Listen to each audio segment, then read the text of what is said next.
Muslims dislike us because we worship idols. I'm from Buddhist Missionary Society. I believe that other religions tend to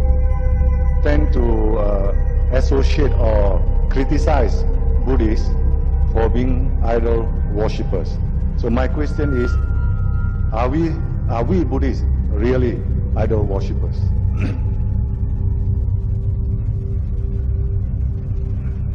Actually, Buddhists are not idol worshippers, but ideal worshippers. We do not worship, but we pay homage of the Buddha's highest achievement. For that we use the word worshipping.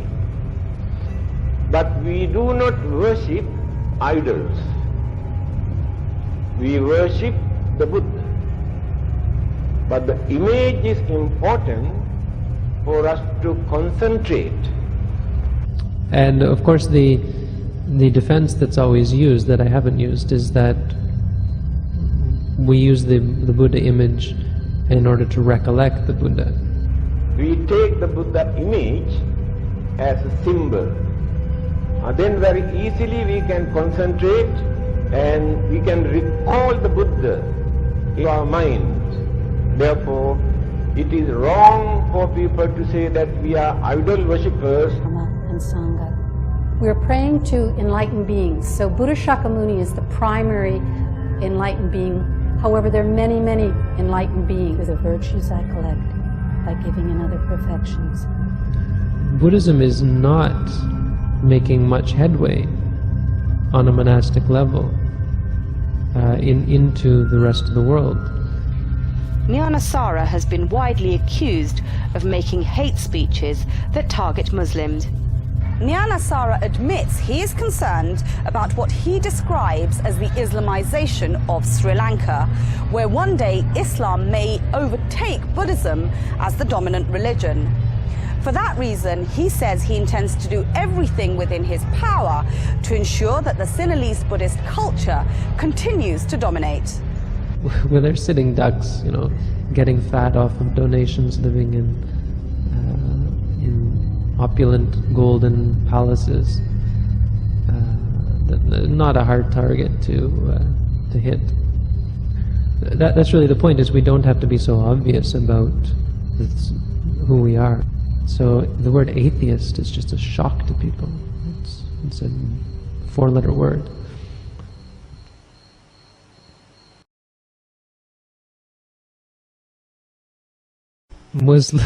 Muslims dislike us because we worship idols, and Muslim people are very much against worshipping idols.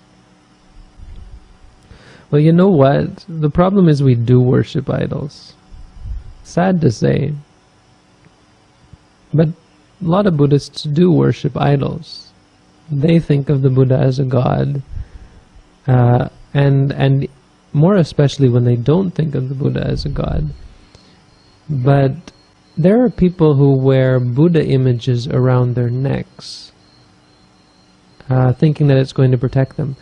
And that's an understatement. Scott, you know this, I think. I think this is all familiar to you.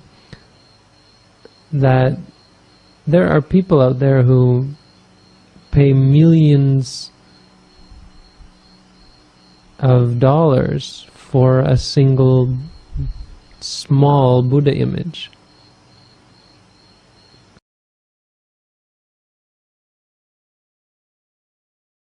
And the Thai people are all like, yeah, let's buying and selling these Buddha images, and and they have this way of feeling them. You touch the Buddha image with your thumb. There was this German man who claimed to be able to do it. So he was showing me, touching the Buddha image, and he would say, this one is powerful, or this one is not powerful, or this one has this kind of power, this one has that kind of power. And so Thai people have this word klang, I think it is. Klang, which means powerful, kang, and so they know which one is powerful and which one is not.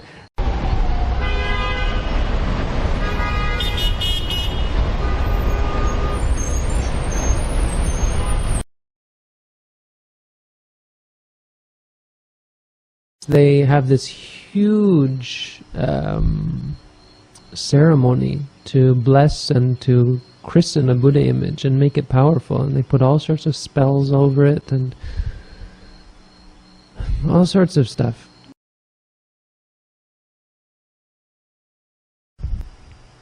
And of course the defense that's always used, that I haven't used, is that we use the Buddha image in order to recollect the Buddha, which I think can be a valid excuse, but it sets you up for a lot of danger, especially when dealing with people who believe graven images are sin and punishable by death or so on.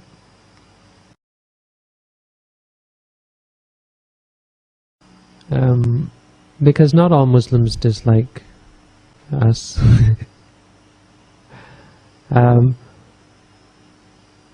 But it is true, I think, that there is definitely a bad feeling between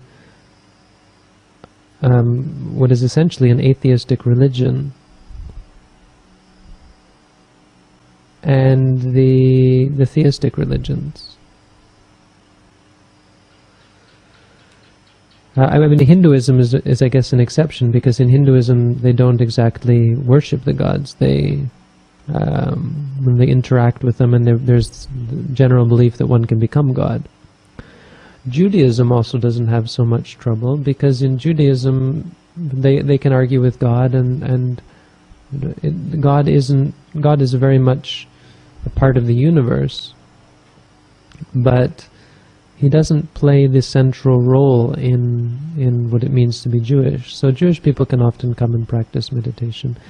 But I think there's no beating around the bush that Muslims, people who are practicing Muslims, do have a problem with when we take some graven image, or idol, as you say, an idol, as a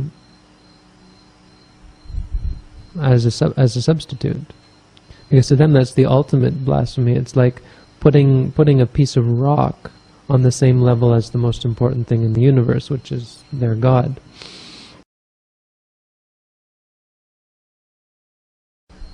There's a very valid point there that it's going to get us into a lot of heat with those people who feel very strongly with God, unnecessarily. I think, and why this is actually an important point is because this is part of what helped wipe out Buddhism in India. When the Muslims came to India, and it wasn't just because they were Muslims, but because they were militaristic sort of people. But Islam told them that this was wrong, and so it was one of the first things to go were these idol worshippers, which were the Buddhists who had their Buddha images.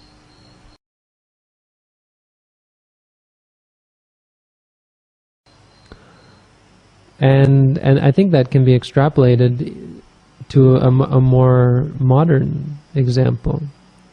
Buddhism is not making much headway on a monastic level into the rest of the world, because Buddhists, when they build a Buddhist monastery, first of all they call it a temple and they have their priests, and second of all the way they go about it, for instance, Thai monasteries, they build it out of gold, as much gold as possible, and rich, beautiful carpets, and huge Buddha images, and lots of ceremonies, and so on. It's, it's an affront, really, to people's sensibilities. People go there, and they're certainly not looking for that. It's making it very difficult for us to bring Buddhism to people. We really have a problem there, in that we really are worshipping idols, and that should really stop. Consider the supposedly peace-loving religion of Buddhism. Burmese Buddhists persecute the Rohingya based on racial identity. Sinhalese Buddhists persecute the Tamils based on ethnic identity. Japanese Buddhists justified Japanese imperialism based on ethno-nationalist identity. So yes, none of these are religious conflicts per se, but that's because the persecution is ethno-nationalist in character. And it's not just Buddhists that have to resort to lowly racism and ethno-nationalism. Look at Christian white nationalists. Look at Jewish Zionists. Look at Hindutva. All these religious groups put primacy on race and discriminate based on race. This is not a coincidence. It's a byproduct of the weak conviction polytheism produces. The fact that these polytheistic religions don't admit this and pretend to be all about peace and tolerance while criticizing Islam is very dishonest.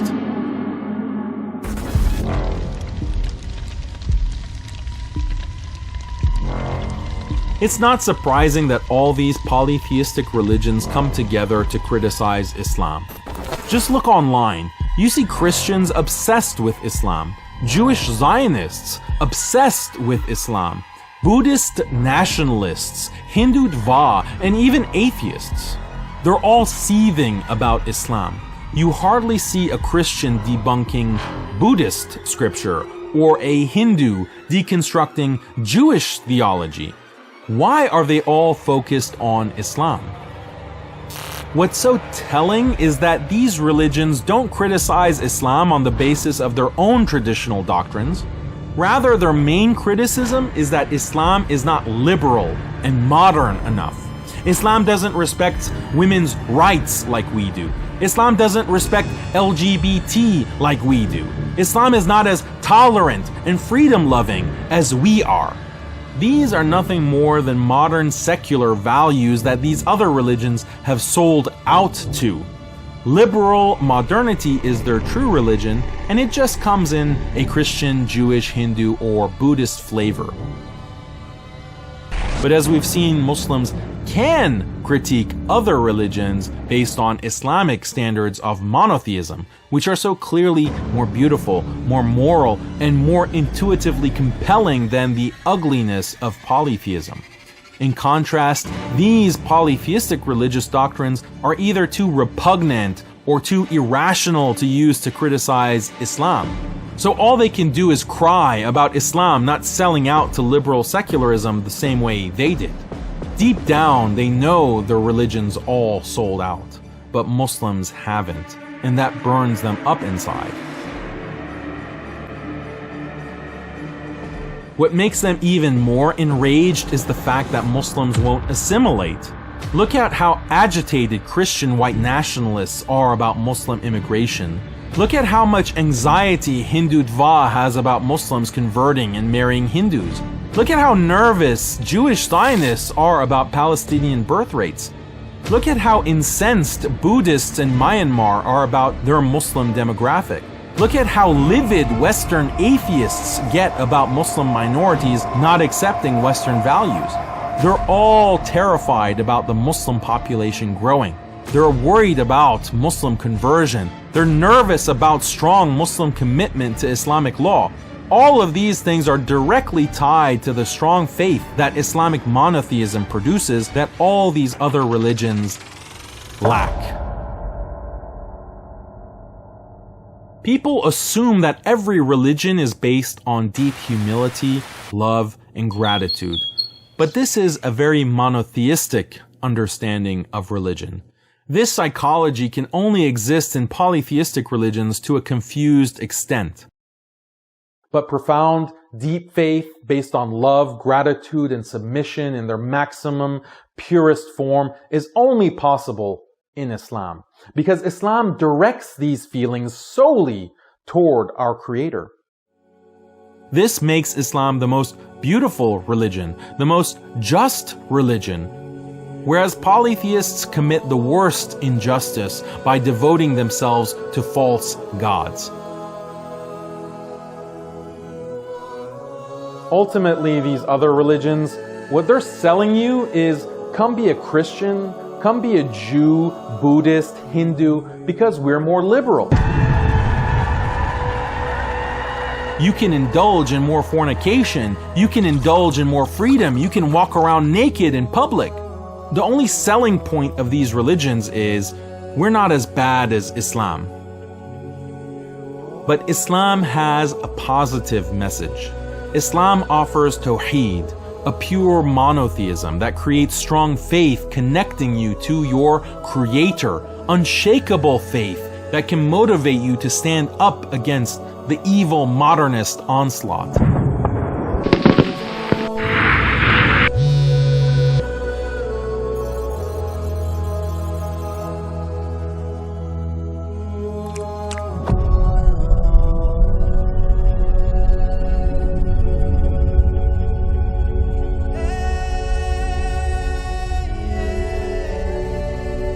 These are Islam's values, and these are the values that should guide human life. These are the values that allow Muslims to resist colonization, to resist secularization, to resist assimilation, and to resist the transhumanist liberalization agenda that threatens to destroy all mankind.